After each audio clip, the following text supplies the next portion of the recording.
صدیقی صاحب وقفے سے پہلے جو بات ہو رہی تھی یہ صرف جنرل باجوہ صاحب کا معاملہ نہیں ہے.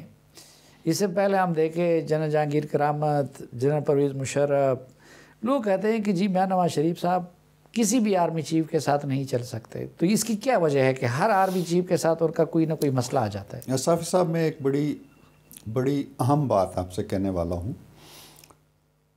آپ جانتے ہیں کہ پہلے تو میں ان کے کسی اقتدار کے ساتھ شریک نہیں رہا، لیکن 2013 سے لے کے 2017 تک 28 جولائی تک میں ان کے بہت قریب رہا اور بہت سی چیزیں میں نے دیکھی.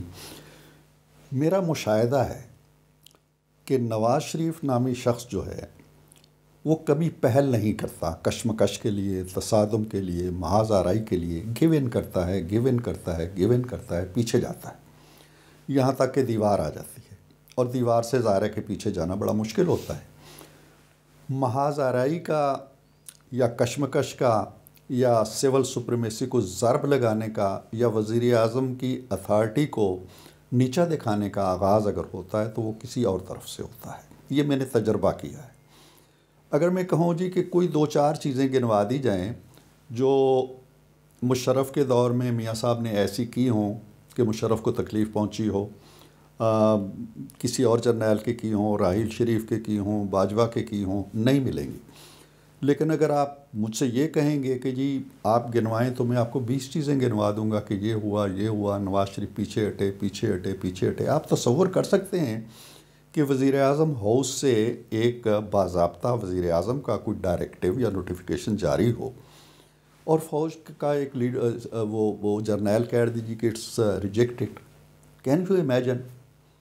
لیکن وہ زخم بھی میاں صاحب نے پی لیا تھا پرویز رشید سے. لیکن اس کے بعد ان کو مجبور کیا نا کہ وہ ٹویٹ واپس لے لیں. نہیں، مجبور کرنے کی میں بات کرتا ہوں. مٹی پاؤ والی پالیسی اچھی نہ ہوتی اس وقت. مٹی پاؤ تو پھر وہ نواز شریف نہیں ہے نا. ہاں دیکھیں نا، میں نے کہا کہ دیوار پہ جب اس سے کہا جی کہ پرویز رشید کو نکالو.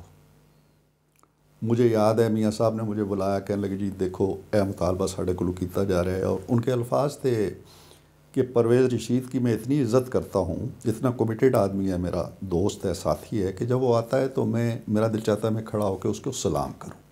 وہ کہتے ہیں نکال دو اس کو. میں نے کہا کہ جی اب معاملے کو اگر ٹھنڈا کرنا ہے اور آگے چلنا ہے تو کوئی نہیں، آگے پیچھے کر لیں، پھر آ جائے گا وقت. اور پرویز کو آپ جانتے ہیں، وہ تو ان چیزوں کی پرواہ بھی نہیں کرتا. جب اس کو آ کے بلایا گیا کہ جی یہ کنوے کرنا ہے کہ جی ہم تمہیں فارغ کر رہے ہیں، تو میاں صاحب نہیں آئے اندر سے. کہنے لگے میرا حوصلہ نہیں ہے کہ میں اس کو جا کے کہوں. انہوں نے مریم کو بھیجا. مریم آئی اور اس نے کہا کہ ابو کہتے ہیں جی کہ میرا حوصلہ نہیں ہے، اور مریم خود بھی رونے لگی. چودھری نثار صاحب بیٹھے ہوئے تھے، ڈار صاحب بیٹھے ہوئے تھے، اور بھی 1-2 شخصیات بیٹھی ہوئی تھیں. کہنے کا مطلب یہ ہے کہ میاں صاحب کوشش کرتے ہیں. پھر کہا جی فاطمی کو بھی نکال دو، پھر کہا جی راؤ تحسین کو، پھر کہا جی یہ جو صحافی ہیں ان کی بھی انکوائری کراؤ. یہ ساری چیزیں ہو گئیں، تو اس کے باوجود وہ ریجیکٹڈ والا ٹویٹ اپنی جگہ بیٹھا ہوا. ڈان لیک تو میرے نزدیک اس وقت سے ڈرامہ تھا، لیکن آپ کا کیا خیال ہے اس کا تخلیق کار کون تھا اس ڈرامے کا؟ میں یقین سے تو نہیں کہہ سکتا، کسی پہ الزام لگانا بھی مشکل نہیں ہے، لیکن یہ ضرور ہے کہ اس کو بنیاد بنا کے جو کھیل رچایا گیا نواز شریف کے خلاف، اس سے یہ لگتا ہے کہ اس کھیل کے کھلاڑی جو تھے وہ کہیں نہ کہیں اس میں شریک تھے. یہ پرویز رشید کا بھی کام نہیں ہے، یہ راؤ تحسین کا بھی کام نہیں ہے، فاطمی صاحب تو دور دور نہیں تھے، اور واللہ عالم. لیکن یہ نہیں، میں تو جب کہتا ہوں کہ ڈرامہ تھا تو میں کہتا ہوں کہ اس کی سرے سے کوئی وجود ہی نہیں تھا. وجود تو اس لیے نہیں تھا نا سر، ہاں وہ جو بات کہی جا رہی تھی. لیکن میں کہتا ہوں کہ یہ وجود تو سر اس لیے رائی کا پہاڑ کس نے بنایا؟ رائی بھی کوئی نہیں تھی. ہاں یہ پہاڑ ہی پہاڑ تھا صرف جو انہوں نے بنا لیا. دیکھیں اگر یہ بات ہوتی ہے کہ جی نان سٹیٹ ایکٹرز جو ہیں یہ ہمارے لیے مسائل پیدا کر رہے ہیں، یا فلاں بمبے اٹیکس کا یا فلاں اٹیکس کا جو مجرم ہیں ان کا ایکسپیڈائٹ کریں کہ ہم پہ دباؤ پڑ رہا ہے، جو اب کر رہے ہیں، یہ کرتے رہے ہیں، بعد میں خود بھی کہتے رہے ہیں. اگر یہ کہی گئی ہیں، اور یہ کہی گئی ہیں باتیں، کوئی نہیں مکرتا. یہ کون سا ڈان لیکس تھا؟ اگر یہ خبر چھپ گئی ہے وہ حقیقت پہ مبنی خبر تھی، کوئی ایسی چیز نہیں تھی اس میں اندر.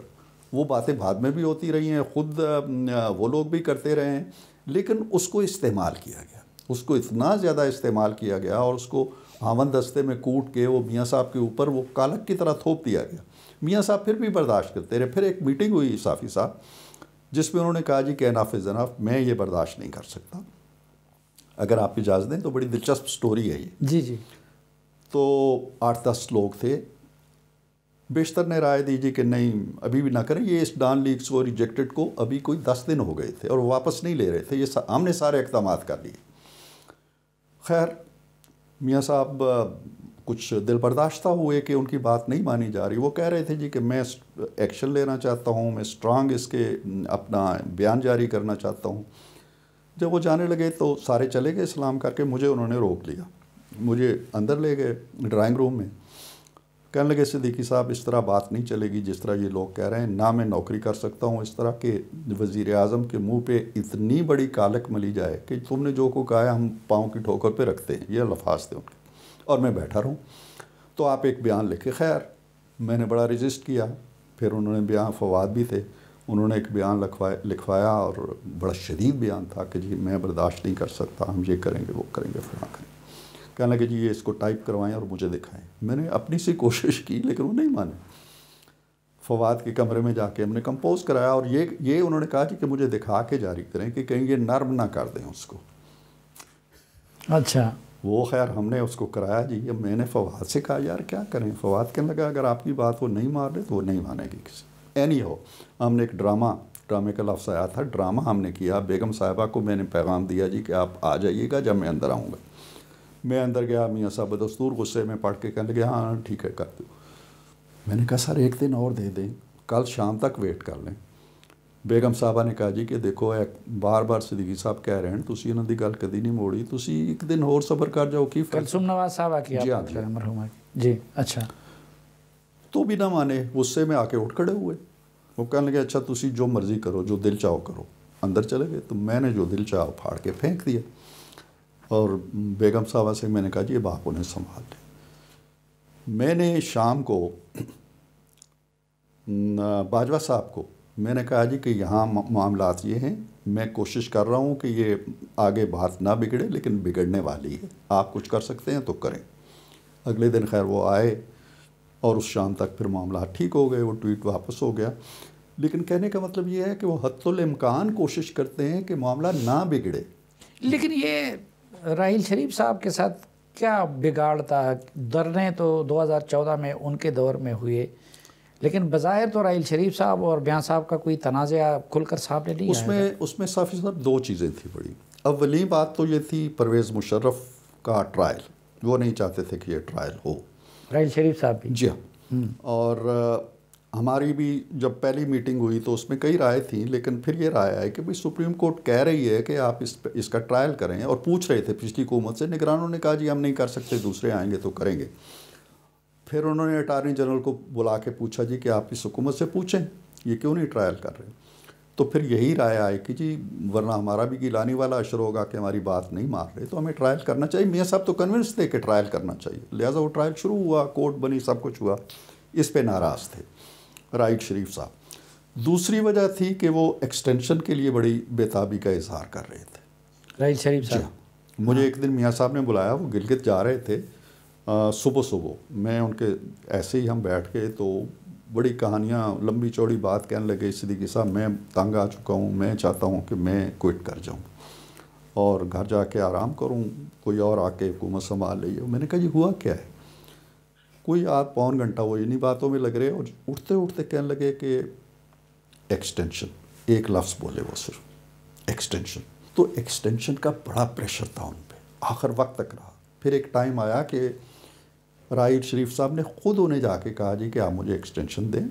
پھر اس کی دو راستے بھی تجویز کیے کہ جی یا تو آپ سارے چیفز کو دے دیں تو میں بھی ان میں آ جاؤں گا، چھپ جاؤں گا. اچھا. ہاں جی. اور دوسرا یہ ہے کہ مجھے آپ فیلڈ مارشل بنا دیں تو آٹومیٹیکلی میرے 2-3 سال بڑھ جائیں گے. لیکن نہیں ہوا. پھر ایک رائے ونڈ میں میٹنگ ہوئی، 3-4 بندے تھے ہم اس میں میاں صاحب نے کہا جی فائنلی آپ ان کو، عیدی کا جنازہ تھا، عیدی مرحوم کا، تو راحیل شریف صاحب بھی گئے ہوئے تھے، ہمارے بھی کچھ لیڈر تھے. ایک لیڈر کو انہوں نے کہا جی کہ آپ لوگ بہت دیر کر رہے ہیں، جلدی سے فیصلہ کریں. یہ میاں صاحب کو میسج دیا گیا. تو میاں صاحب نے میٹنگ بلائی، 4-5 آدمی تھے اس میں، اور انہوں نے کہا جی کہ ان کو جا کے پیغام دے دیں کہ ہم یہ نہیں کر سکتے. وہ پیغام پھر دیا. ڈار صاحب گئے, شاید شہباز صاحب بھی تھے ساتھ یا صرف شہباز صاحب گئے. بہرحال طے یہ ہوا تھا کہ ڈار صاحب جا کے یہ پیغام دے دیں. تو ایک یہ دوسری وجہ تھی ان کی لڑائی کی. انہوں نے یہ بھی کہا تھا کہ میاں صاحب یہ کر دیں, پاناما جانے اور میں جانوں. ٹھیک. تو میاں صاحب نے کہا نہیں کوئی نہیں, پاناما میں بھگت لوں گا, ایکسٹینشن نہیں دے سکتا. دوسری وجہ یہ تھی ان کی لڑائی کی, اور کوئی میرا خیال ہے کہ ایسی